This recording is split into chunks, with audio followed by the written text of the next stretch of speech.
सदन में यूपी के सीएम आदित्यनाथ ने कहा कि पूरी ईमानदारी के साथ हम कार्य कर रहे हैं। जी हां, विपक्ष पर निशाना साधते हुए उन्होंने कहा कि एक झूठ को बार बार दोहराकर हम उसे सच नहीं बना सकते हैं। आगे कहा कि हमारी सरकार जनता के हितों को पूरा करने के लिए सजग है।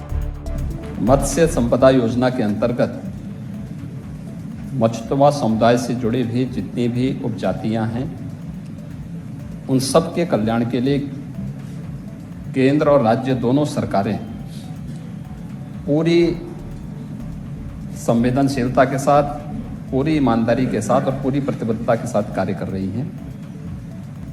हमें एक बात जरूर ध्यान में रखना होगा कि एक झूठ को बार बार दोहरा करके हम उसको सत्य नहीं बना सकते। मछुआ समुदाय को जो भी अधिकार दिए गए थे, ये भारतीय जनता पार्टी नेतृत्व की 1991 की सरकार ने दिए थे।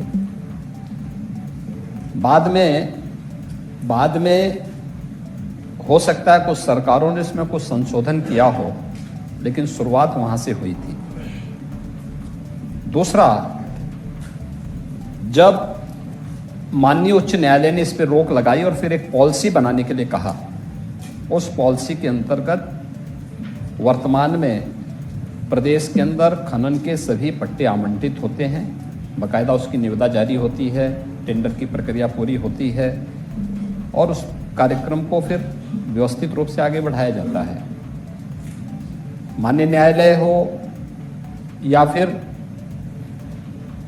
एनजीटी हो, इस समय समय पर पर्यावरण और नदियों की अविरलता को ध्यान में रख करके जो भी आदेश पारित करते हैं, उन न्यायिक आदेशों का पालन करना भी सरकार की जिम्मेदारी होती है।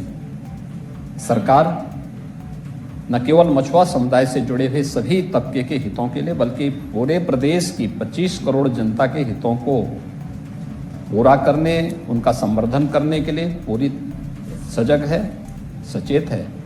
और मुझे लगता है कि आपको लाठर जी से ज़्यादा कौन जान सकता है कि अभी सरकार को जो समर्थन मिला है, सरकार की इन्हीं योजनाओं के कारण प्राप्त हुआ है।